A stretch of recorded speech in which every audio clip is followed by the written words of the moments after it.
The Community Solution is an organization exploring the peak oil crisis. Its focus is on local community-based solutions that reflect the values of cooperation, conservation, and curtailment.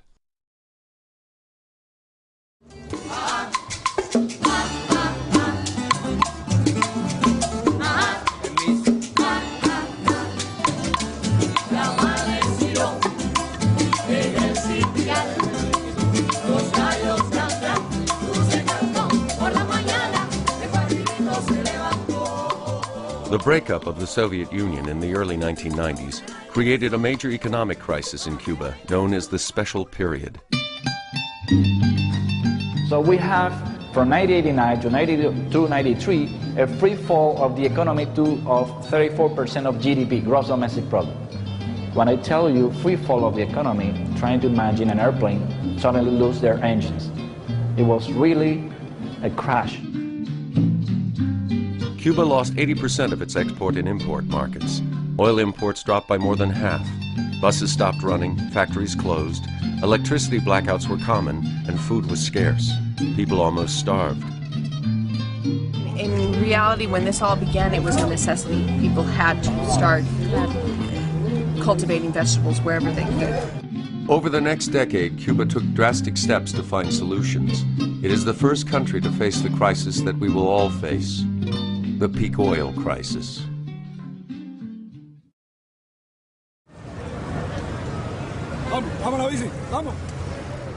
Two years ago, we learned about a concept called peak oil, in which we will find that oil production is sort of reaching a peak sometime in the next few years and will be going down, and that implies basically a major change in our way of life. And what we've discovered is that Cuba, because their own artificial peak oil was imposed on them when the Soviet Union collapsed, is actually a model for what's going to take place in the rest of the world. So we wanted to see if we can capture what is it in the Cuban people and the Cuban culture that allowed to go through this very difficult time without competing over scarce resources. And we think Cuba has a lot to show the world about how to deal with energy adversity, which I think we'll all be facing.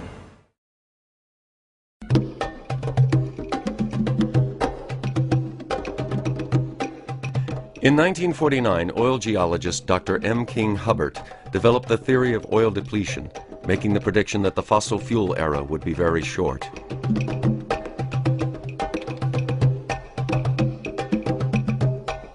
In 1956, he forecasted that American oil production in the continental 48 states would reach peak production in 1970.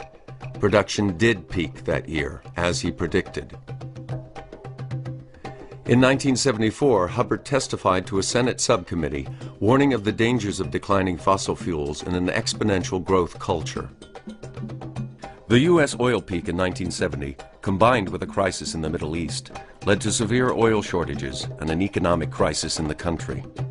Americans experienced record high interest rates, long gas lines, the highest gasoline prices in history, recession, and a declining stock market. Government films were produced explaining the problem. We were caught by surprise with a crisis that could recur and recur unless the entire country recognized the dangers of a quite real energy shortage. Our industrial progress and economic growth was fired by what many seemed to look on as endless energy. But warning signs were there. I think it's going to end with everybody changing their habits. During this time, gas purchases were restricted to every other day, long gas lines appeared, and the speed limit was lowered. President Carter formed a task force, which in 1980 published the Global 2000 Report to the President. The report pointed out that by the year 2000, half of all the oil available in the world would have been consumed. Carter had begun a new energy policy. Tax credits were offered for alternative energy, and wind turbines began to appear on the landscape. But then Alaska's Prudhoe Bay and the oil fields of the North Sea came online. The oil crisis eased and prices dropped. Carter's call for frugality and care was rejected. Ronald Reagan moved into the White House and dramatically cut research and development for alternative energy. It was morning in America again, and the country went to sleep for a generation. But the problem didn't go away, as oil consumption continued to increase year after year. In 1997, petroleum geologist Dr. Colin Campbell wrote The Coming Oil Crisis. 3 years later, he founded the Association for the Study of Peak Oil, known as ASPO, and held the first meeting on peak oil in Sweden in 2002. Dr. Ken DeFay, a Princeton oil geologist, published Hubbert's Peak in 2001, followed 2 years later by Richard Heinberg's seminal work, The Party's Over. In 2005, Matt Simmons' book, Twilight in the Desert, challenged the stated oil reserves of Saudi Arabia. A flood of books and magazines began to appear on the market. 25 books were published in 2004 and 2005, and hundreds of articles in newspapers and magazines.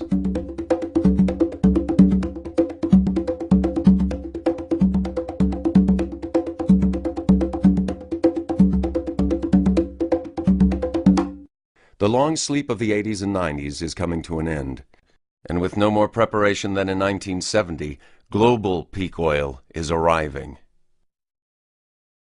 Peak oil is the point in time when oil production reaches its maximum. And that doesn't mean that we're running out. What it means is that we're going to have a continuous decline in production from that point. Peak oil occurs when a reservoir is about half empty.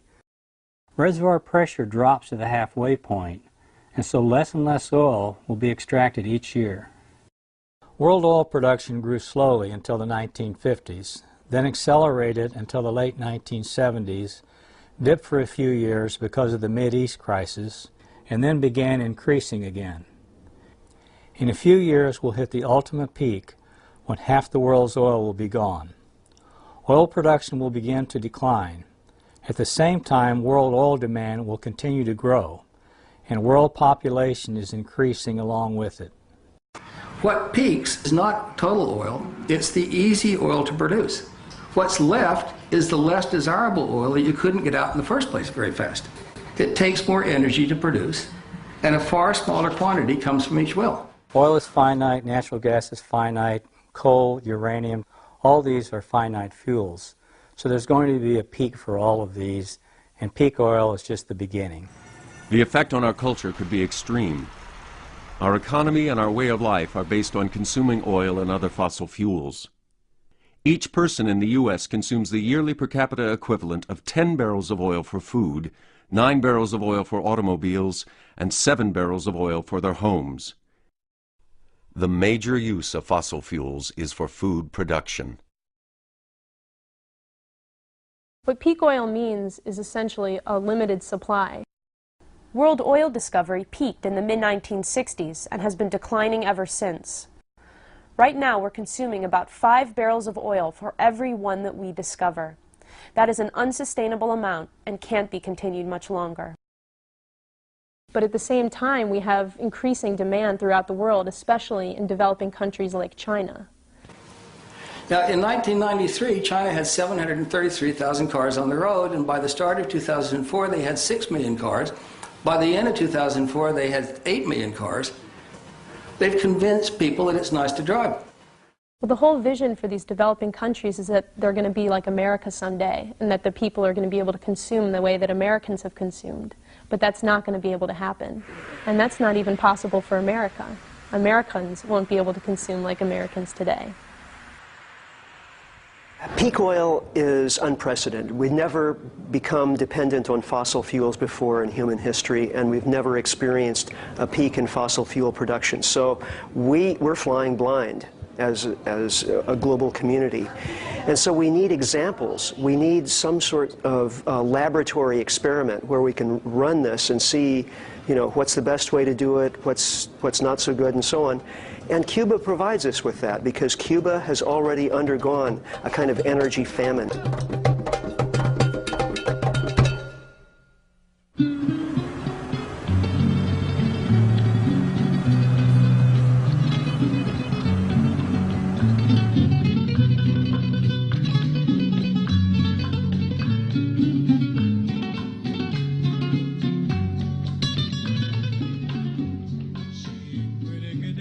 After the Soviet Union, oil import dropped from 13, 14 million tons a year to only 4.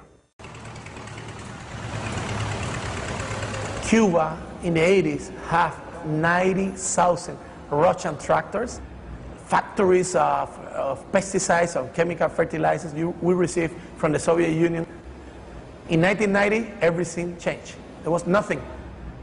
When the deep economic crisis began in the early 1990s, it was a change in our lifestyle. We all of a sudden saw abruptly, in a matter of weeks' time, a huge change.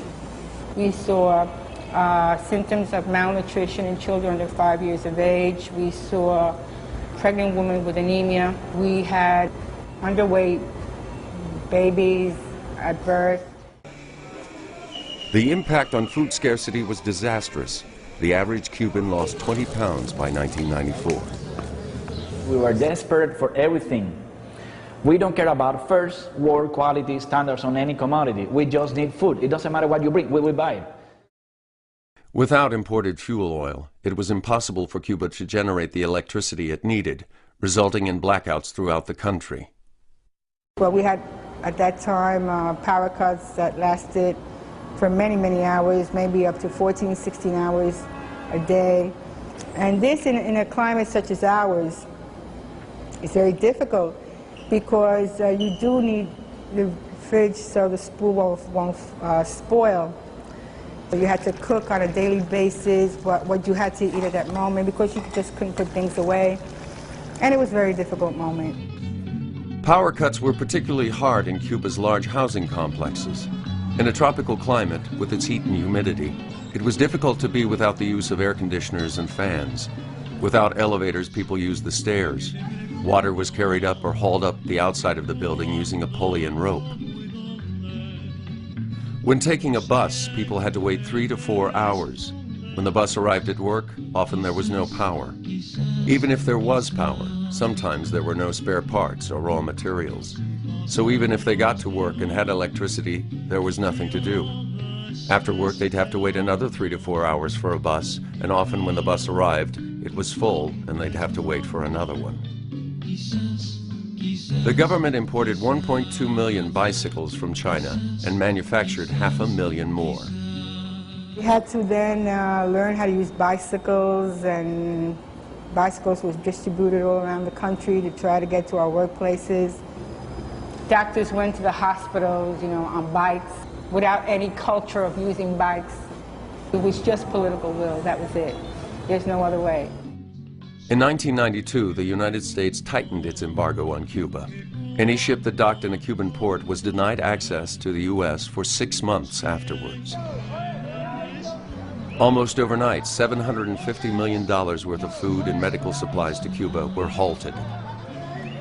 A few years later, the embargo was intensified, and foreign businesses working in Cuba were barred from entering the U.S. Cuba's access to foreign capital was crippled. In the case of Cuba, you try to suffocate a country. You deprive the country of access to financial sources, so Cuba cannot have access to the World Bank or to the IMF for good. An American dollar reached 150 pesos. And the average salary is like 2 pesos. No? There were people that were making $2 a month. So money was not useful to get stuff. So we end up being like an experiment, no? Like with controlled conditions. Like nothing or very little things can get from the outside, so everything has to happen from the inside. During the first 5 years of the special period, government food rations kept the crisis at bay. These food distributions guaranteed a minimum level of food to each of Cuba's citizens. And it was invented when we lost diplomatic relations with the U.S., no more economic relations with the U.S., and in order to prevent hoarding. Okay, so the more people that had more money would just swipe, do away with everything on the counters, and others would go hungry. They invented this ration food distribution system. With food imports reduced by 80%, the government-supplied food distributions had to be cut drastically. You have the official state market through subsidies, ration card, which has been shrink to perhaps 1/5 of consumption, from almost 100%. Now, let's go to this board because I want to show you so you can understand. This is on a monthly basis.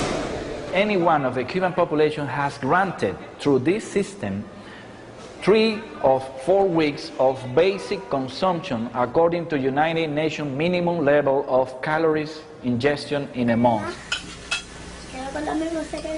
To complete the 4 weeks basic level, it could come in the form of subsidized food on your workplace, lower prices, so you pay meals at subsidized prices. So that allows you to pay only weekends or nights meals. So there might be a week, okay, that you might have to buy extra, purchase extra. It depends also on your consuming habits.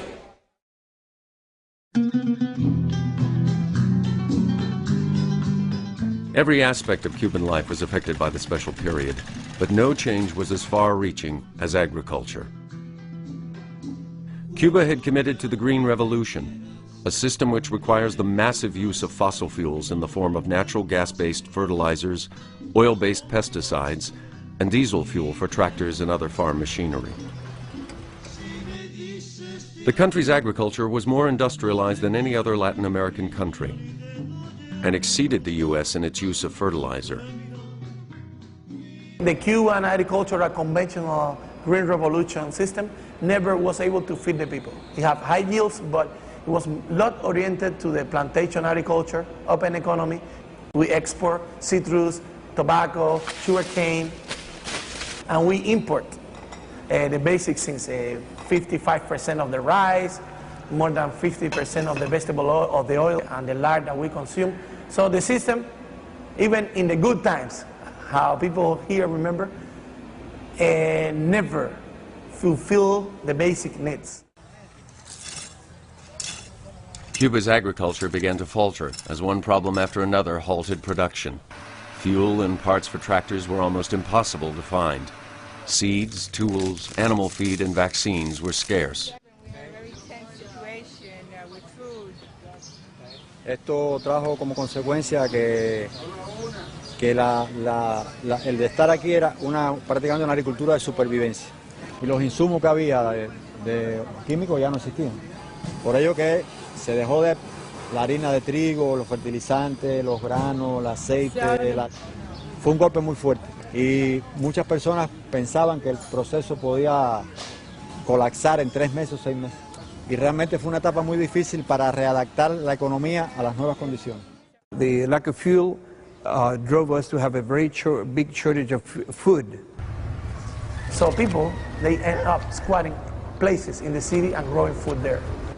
Without knowing how, because there were engineers, there were doctors, there was not farmers. A drastic effort to convert every piece of arable land to organic agriculture was begun. During the special period, Cuba was able to help prevent famine through an urban agricultural movement. Every vacant lot in the city was turned into orchard. At first, urban gardening was an ad hoc local survival response to the crisis.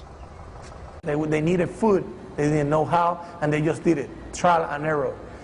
And there was a space, they have a problem with garbage, dumping, rats, so they fixed all of those problems, get rid of the garbage and start growing things there. Another thing during the special period was the identification of idle plots of land, right, that were cleaned up by the community and turned into agricultural gardens, urban agricultural gardens. Hearing of the crisis, Australian permaculture experts came to Cuba to assist in developing new ways to garden and raise food. So in October of 1993, the first 2 Australians came. And so we started to design the rooftop garden in that place. And after that, we got this small project. For us, it was a lot of money, 26,000 American dollars. And we started to do a train-the-trainer course. They're one of the largest capacity centers for permaculture in Havana, and they themselves have trained over 400 people. Not only have, through these workshops and courses, has the community learned about permaculture, but they here in the center have learned a lot about the community. For example, if someone comes here and they have a health problem, they do whatever they can to help with that, but also they serve as kind of a reference point. They will go and look for the specialist and bring them here, so it's a mutual relationship.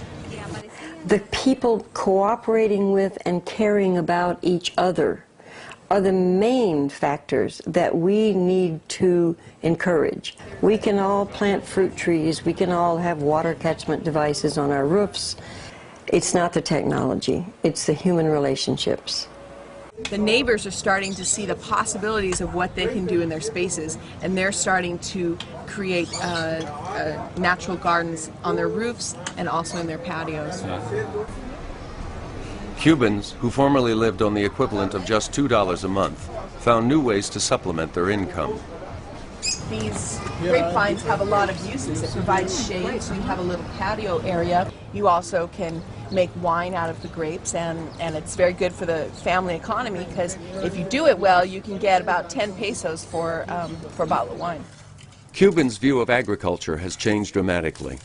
Farmers are now among the highest paid workers, and people from all fields are attracted to the profession.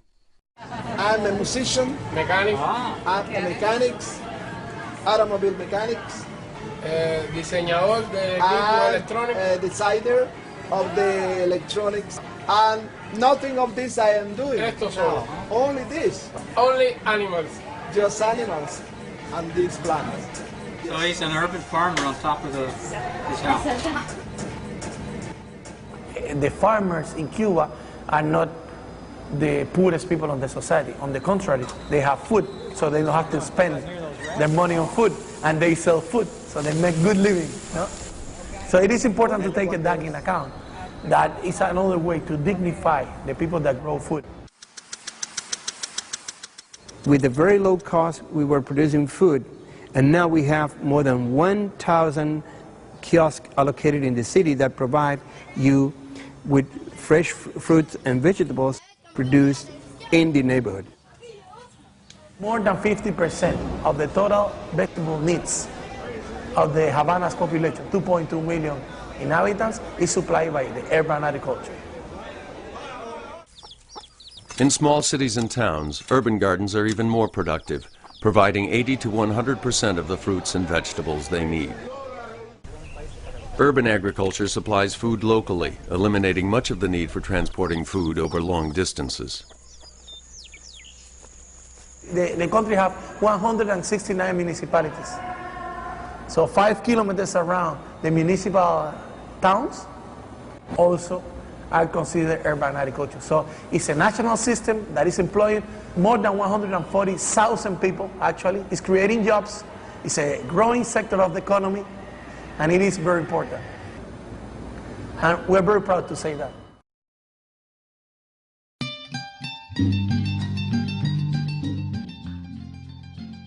Cuba eliminated the need for natural gas-based fertilizers and oil-based pesticides by developing organic farming methods.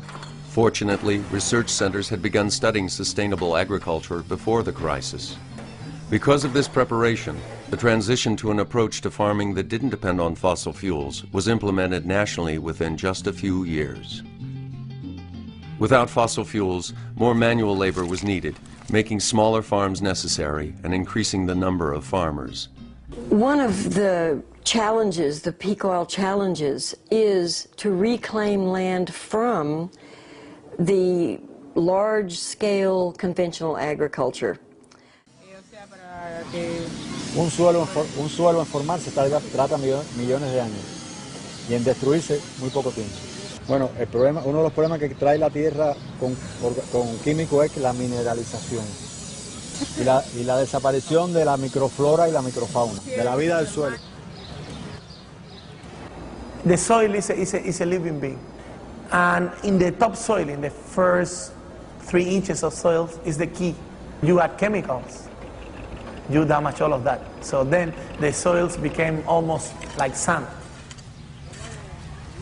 So we're going to be having interesting challenges and to rehabilitate the soil. Cuba found that it took from 3 to 5 years to make the land fertile and productive again. Organic needs a transition, no? Needs some time and needs some money to establish the system, because when you get the soil is so damaged and dead, that you need to rebuild the soil. You need to bring back the soil to life. You have to follow the natural cycles. So you hire nature to work for you, not work against nature. To work against nature, you have to waste huge amounts of energy. Conventional people use this heavy machinery that compacts the soil, huge tractor, huge combine trucks and things like that. So you have to open the soil again, add more nutrients. The first ethic, to take care of the land, of the earth. This is very important. If we don't take care of the earth, earth will take care of us and get rid of us. Entonces los institutos de investigación empezaron rápidamente a acomodar la agricultura a una agricultura orgánica, tanto desde el punto de vista de pesticidas como de nutrición. For me it's more important how the things that I'm eating are growing or are produced than what I'm eating. So if a vegan eats these heavily pesticide polluted vegetables, he's not doing much. El hecho de empezar a utilizar materia orgánica empiezan a aparecer microorganismos y paulatinamente se va aumentando de acuerdo a los niveles de, por supuesto, sistemáticamente, porque si lo dejas de hacer vuelve a lo mismo, ¿no? Cuba's new agriculture uses a variety of soil-enhancing alternatives to rebuild and maintain the soil. Crop rotation, composting, and green manure, which is a process of plowing young vegetation into the soil.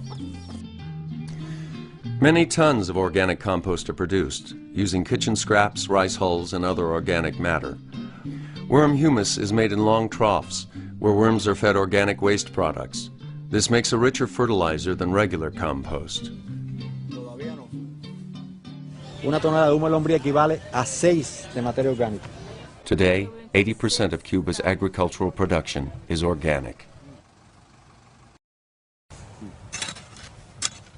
The lack of fuel drove us to use less machinery, to go to smaller farms, to combine different crops in one small piece of land, preventing pest spreading. If you have 1 million plants of corn, you will have 1 million bugs that eats only corn, and you have a pest. We developed many biopesticides and many biofertilizers. Today we are even exporting to Central American countries and other Latin American countries. We are exporting biopesticides and biofertilizers. Remember, Cuba has one advantage. If the population of Cuba is 2% of the population in Latin America, Cuba has 11% of all the scientists in Latin America. It's difficult to grow certain crops in Cuba's heat, so farmers use a variety of mesh covers to cut the sun's rays. We can extend the season and just using something as simple as putting a fabric, a porous fabric over a simple structure that you can remove when a hurricane is coming and you can build again. It's very simple, and this fabric also allows you to control the pests, because you not only reduce the radiation and the heat, but you also reduce the number of bugs entering into the area. In the 80s, in Cuba, were used 21,000 tons of pesticides, chemical pesticides. Now, it's 1,000. We are using 21 times less pesticides. This is good for the environment, this is good for the health, and this is also good for the soil. Cuba uses crop interplanting to reduce the need for pesticides and make their agriculture more sustainable. Nobody fertilizes a forest, and nobody irrigates a forest. The forest do by itself. So if you are able to create like something like a food forest, your main effort is like pick the fruits and pick the products. And so in that way, the effort is less. You work hard in the very beginning, but once the system is established, you work a lot less. It's what we call lazy people agriculture, but it's because you are working with nature, not against nature. These people in the conventional system work against the nature. Arriba! One of the good sides of the crisis was to go back to oxen, to use animals. Not only that they save fuel, they do not compact the soil. the way the tractor does. They exert less pressure, and even the legs of the oxen remove the earth. Older farmers who still remembered how to grow and train oxen were set up in training schools. In a little over a year, most cooperatives had someone trained, and the process of raising thousands of oxen had begun. A pair of oxen is not the same as a tractor. A man can work 8 hours in a tractor, you have conditioned air and a CD player, but you cannot work for those hours because oxen just go on the floor, they say that's it, you know. But you need also to train those people and train the oxen as well. So it was necessary a result of a change of mind, the change of scale. And it was a big effort, but how much money they save in fuel, how much money they save in parts, how much money they save in tractors. But I should say, how much money is the pollution of these tractors? It has to be analyzed from several approaches. They did it because they have to. But from a few years point of view, there are many benefits.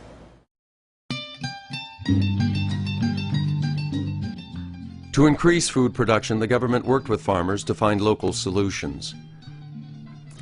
The result was smaller farms and cooperatives with a high degree of privatization and autonomy. 40% of the large state farms were divided into privately owned cooperatives. Tens of thousands of acres of land were leased rent-free to small farmers. Decision-making was localized with fewer state regulations. 2 requirements. You grow things there. If you don't grow things there, we take you the place away from you and give it to somebody else. And second, that the land is delivered to you in usufruct. Usufruct is an old Roman word that means that you can use the land without paying taxes or without paying for it.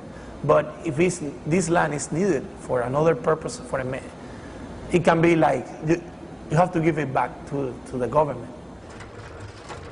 These smaller farms and cooperatives were better able to use the new sustainable practices vital for growing food organically.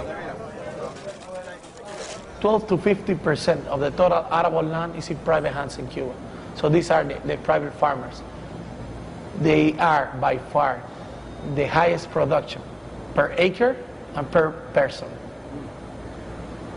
In second places, it's like co-ops, cooperative. They are the second. And third is like huge government states. These new private farms and co-ops also began to function in new ways. But we have credit and services co-ops. What does that mean? You don't want to join your lands with me? We don't. So we are together in the co-op for credits, to buy the seeds together, to hire the machinery, for this stuff. But we don't have to join their land. So it's a way of decentralized but centralized at the same time. Thousands of families moved to rural land. With land rights guaranteed, a sense of ownership led to greater productivity. Private farmers' markets and new export markets led to greater production. The communities have changed. It's a local economy. People were exchanging. Many of these gardens, they supply for free food to elder people's circles, daycare centers, schools, working centers, pregnant women, and they do it for free. And they don't do it because it's compulsory. They do it because they want it. They want to do their little part to the society. But in other places, people don't know their neighbors. They don't know their names. They don't say hello to each other. Here, no, the neighbor knocks the door and say, I need some salt, I need some sugar, whatever. I brought you an avocado. No? And recover this sense of neighbor.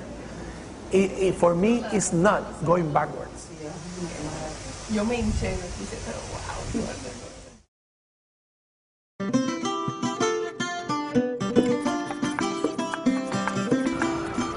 Without oil for transportation, Cuba's educational system was threatened. Decentralizing universities provided people with access to nearby schools for higher education and lessened the impact of fuel shortages. The example of the universities now that to put in every municipality also, because in my opinion, transportation and housing is right now the biggest problem in Cuba, because this depends more on oil. This large building was the most exclusive school in Cuba, the SATANIZACIÓN, but today is the University of Medical Sciences.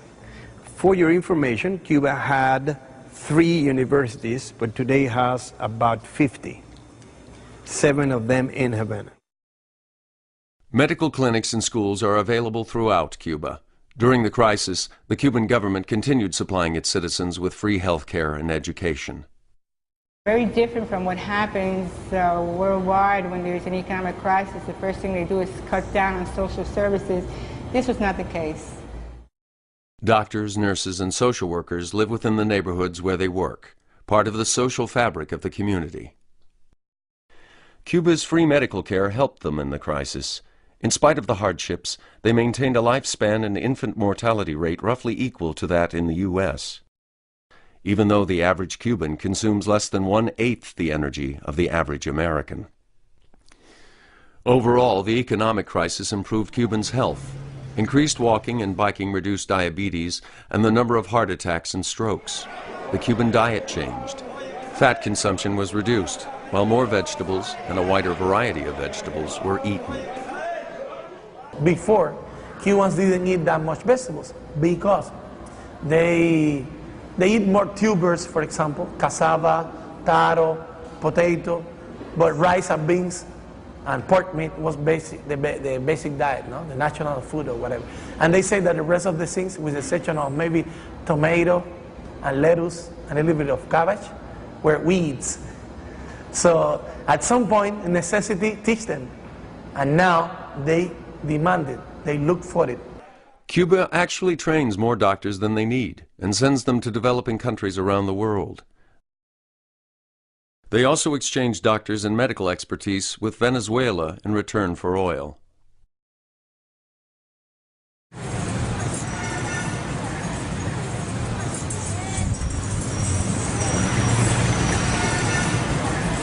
When I look at other countries, developed countries, everything goes around making the automobile more efficient.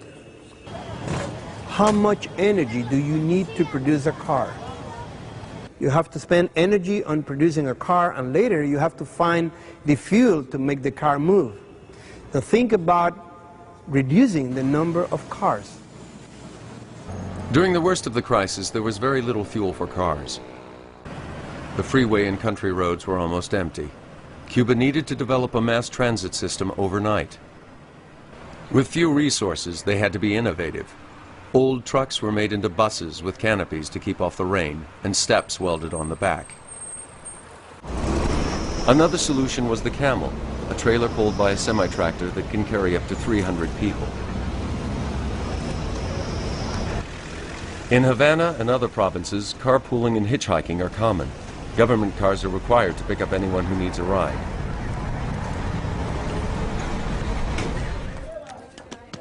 The loss of fuel for transportation also affected small towns and cities. There, people turned to horses and mules for transportation.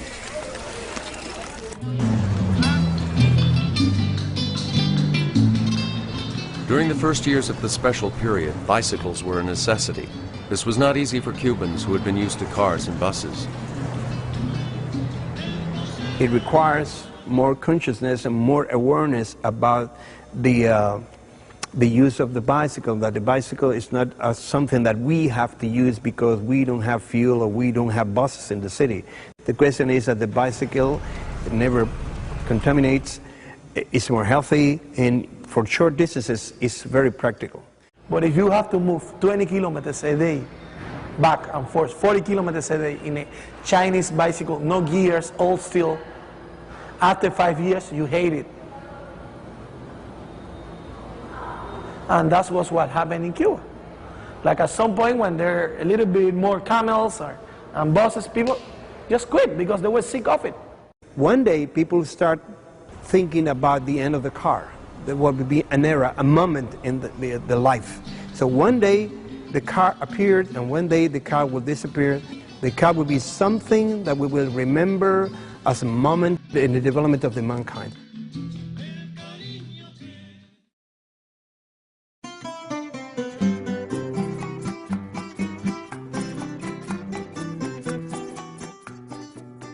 Since the special period began, it's been difficult to build new housing because of a scarcity of tools and materials. Cement production requires a lot of fuel, and that's why the cement production has been reduced. Everyone in Cuba has a place to live, and 85% of the people own their own home. But most houses are small and simple with few amenities. In the countryside, that means a small house with a living room, kitchen, and 2 or 3 bedrooms. Rural housing has the advantage of more open space, where people can grow vegetables and fruit and raise livestock.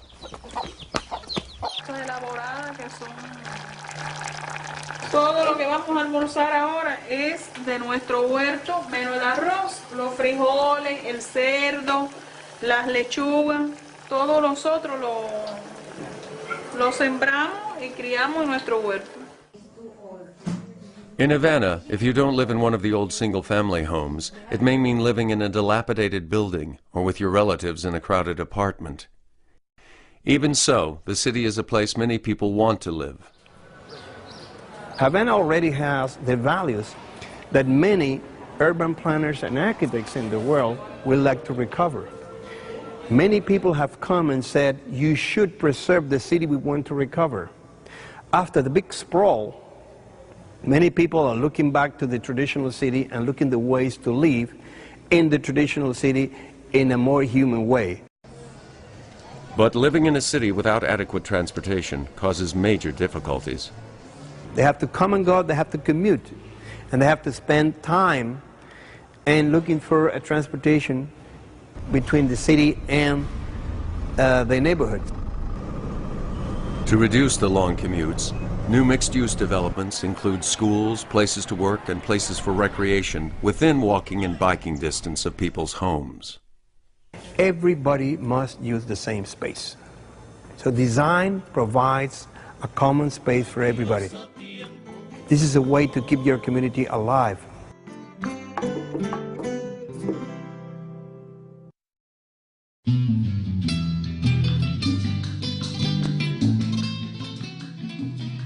At the start of the special period, 95% of Cubans were connected to the national electric grid. The other 5% lived in remote areas. Photovoltaic and wind energy are too expensive to meet much of Cuba's energy needs. But for areas not connected to the grid, small-scale wind and hydro systems, as well as solar panels, are used. Priority is given to schools and clinics. Recently, more than 2,000 rural schools were supplied with solar panels to have electricity. It was less costly to give them the solar panels rather than to connect them to the grid. In Los Tumbos, solar panels power the school, clinic, community center, even people's homes. They have the panels up on the roof, and they're recharging the light battery right now with compact fluorescence. They can put this radio on, and this is another panel. That's her son's, who lives right there. Small solutions have been developed throughout Cuba, such as using the sun to preheat water. People in Cuba used to shower with heat water. So they use traditional oil or energy, whatever they have, to heat water. So if we can have solar heaters, it's better. But when you obtain the water from the solar heater, it is 60 degrees. You can save the half of the fuel you use to heat the water to boil. Before the crisis, Cuba relied on imported fuel oil to generate electricity. Without this, they had to modify their power plants to burn their poor-quality domestic crude oil.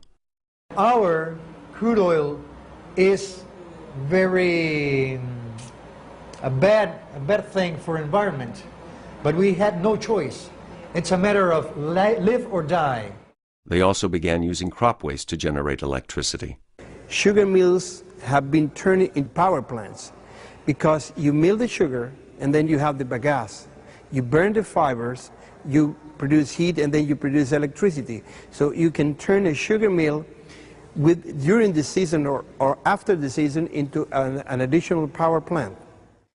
And right now in Cuba, during the time of harvest, which is about 3 or 4 months during the year, 30% of the energy that's generated in Cuba comes from the renewable source of biomass.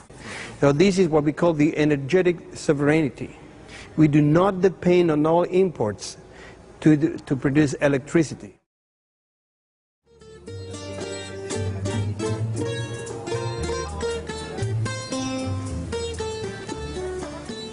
The problem is what the people said about Cuba in the States is not what we are doing here. Many people there think how they can survive if they don't have anything. Okay, come here and you can see how we can survive. And in this way we can begin to understand each other and to know how to think. Mankind is burning in 1 century all the oil accumulated by nature during millions of years. And that is absurd, completely absurd. I don't see that countries who depend largely on imported oil are thinking about alternative sources of energy. They are just planning for the next week. If I'm in Cuba, I say, people, we have problems. We must turn off all the lights that we are not using. And everybody said, okay, we are going to turn off. But if I say in the United States, people, we must turn off all the lights because we need, everybody say, why, if I pay? The problem is we must change how we think. You know, the idea of peak oil is that things are going to change and there's going to be less. I think Cubans understand that on an international, global level because island people have that innate sense of a limited resource. And also they realize in terms of energy, if they want to be politically independent, they had to be economically independent. To be economically independent, you have to be energy independent. Is oil going to last in the next 10 to 15 years? Who knows? Maybe not. Maybe in Cuba we find an enormous oil tank underground for 50 years more. Oh, wonderful. We have 50 years more. But the security of supply is getting more risky day by day. And there is also this hope to find in the deep waters of the Mexican Gulf good petrol. But people don't think about that as an asset. No, we're going to improve their life here. No, no, we're going to sell it, you know, because people know that we don't need that to live. You know what I mean? Okay, we need money to develop, but it's like something to sell, not something to use or to waste. The sun was able to maintain the life in Earth during millions of years. Only the problem is now when we arrived and we change the way we use the energy. The problem is if the sun has been enough to sustain the life and now we cannot sustain the kind of society we have in our planet. The problem is with our society, not with the energy, not with the war of the energy.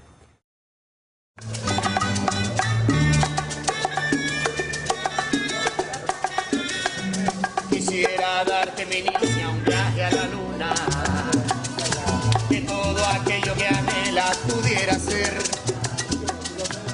So there are infinite small solutions. You fix one little problem here, one little problem there, and life is better. You think globally, you act locally.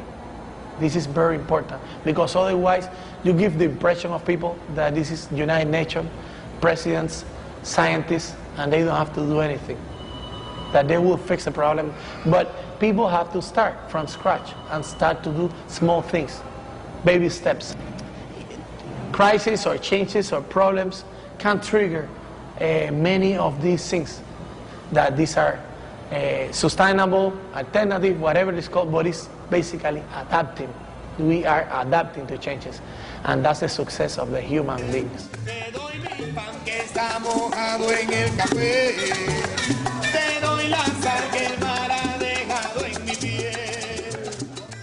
What we must know is that the world is changing, and we must change the way we saw the world. And one of the things we need is more friendship, more love, because we have also only one world. The world is only one, and it's for all of us. Te doy mi pan, te doy mi paz, te doy mi Dios, te doy mi sal. I think we can learn a lot from each other and reflect more on how to be happy with less and how you really don't need that much, you know, to be happy. I think that that's a challenge, a world challenge. Cuba has modest experience that, you know, maybe some other people could learn from. And I think it will be a time for sharing, a time for cooperation, and a time for more solidarity and for working together. I think maybe we'll have a better world.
Alaska's Prudhoe Bay in the oil fields of the North Sea came online.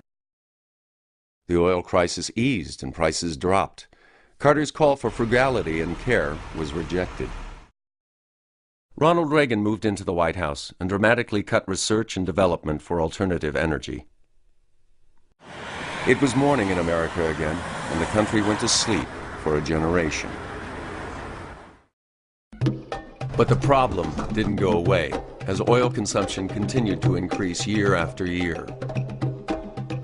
In 1997, petroleum geologist Dr. Colin Campbell wrote The Coming Oil Crisis. 3 years later, he founded the Association for the Study of Peak Oil, known as ASPO, and held the first meeting on peak oil in Sweden in 2002.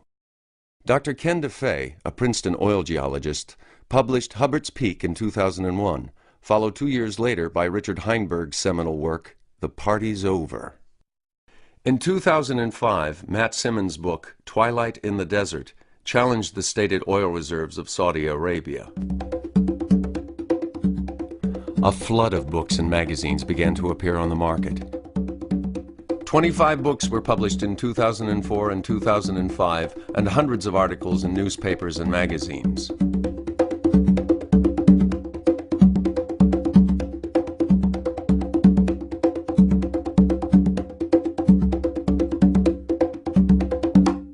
The long sleep of the 80s and 90s is coming to an end, and with no more preparation than in 1970, global peak oil is arriving. Peak oil is the point in time when oil production reaches its maximum. And that doesn't mean that we're running out. What it means is that we're going to have a continuous decline in production from that point. Peak oil occurs when a reservoir is about half empty. Reservoir pressure drops to the halfway point, and so less and less oil will be extracted each year. World oil production grew slowly until the 1950s, then accelerated until the late 1970s, dipped for a few years because of the Mideast crisis, and then began increasing again. In a few years we'll hit the ultimate peak when half the world's oil will be gone. Oil production will begin to decline. At the same time, world oil demand will continue to grow, and world population is increasing along with it. What peaks is not total oil, it's the easy oil to produce. What's left is the less desirable oil that you couldn't get out in the first place very fast.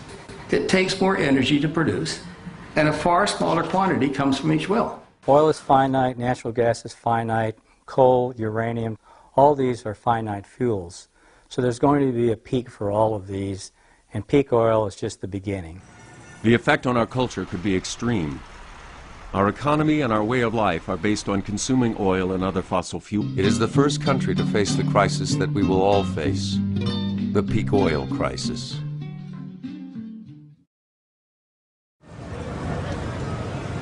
Vamos, 2 years ago, we learned about a concept called peak oil, in which we will find that oil production is sort of reaching a peak sometime in the next few years and will be going down, and that implies basically a major change in our way of life. And what we've discovered is that Cuba, because their own artificial peak oil was imposed on them when the Soviet Union collapsed, is actually a model for what's going to take place in the rest of the world. So we wanted to see if we can capture what is it in the Cuban people and the Cuban culture that allowed to go through this very difficult time without competing over scarce resources.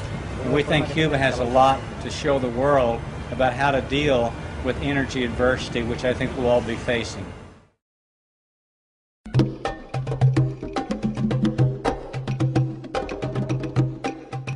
In 1949, oil geologist Dr. M. King Hubbert developed the theory of oil depletion, making the prediction that the fossil fuel era would be very short.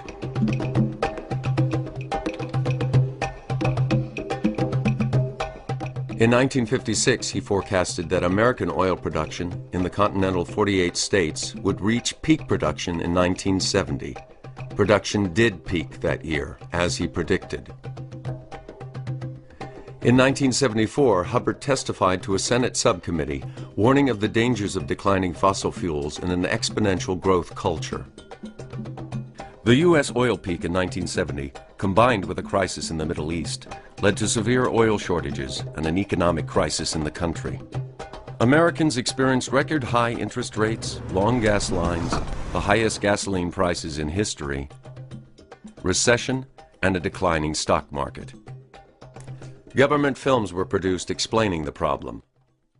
We were caught by surprise with a crisis that could recur and recur unless the entire country recognized the dangers of a quite real energy shortage.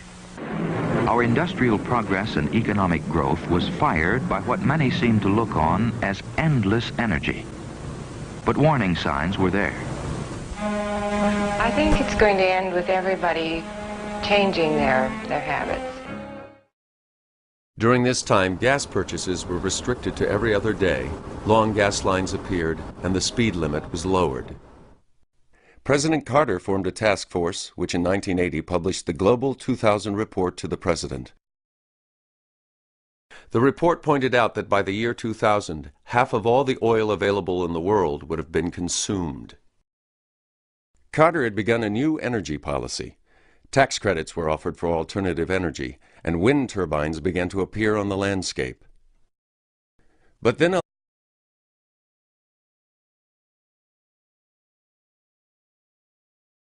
the Community Solution is an organization exploring the peak oil crisis. Its focus is on local community-based solutions that reflect the values of cooperation, conservation, and curtailment.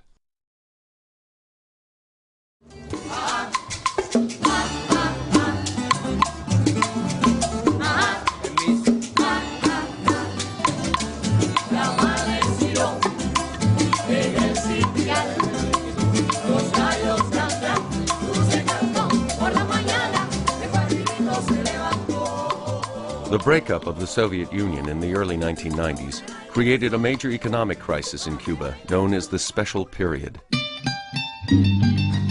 So we have from 1989 to 1993 a free fall of the economy of 34% of GDP, gross domestic product. When I tell you free fall of the economy, trying to imagine an airplane suddenly lose their engines. It was really a crash. Cuba lost 80% of its export and import markets. Oil imports dropped by more than half. Buses stopped running, factories closed, electricity blackouts were common, and food was scarce. People almost starved. In reality, when this all began, it was a necessity. People had to start cultivating vegetables wherever they could. Over the next decade, Cuba took drastic steps to find solutions.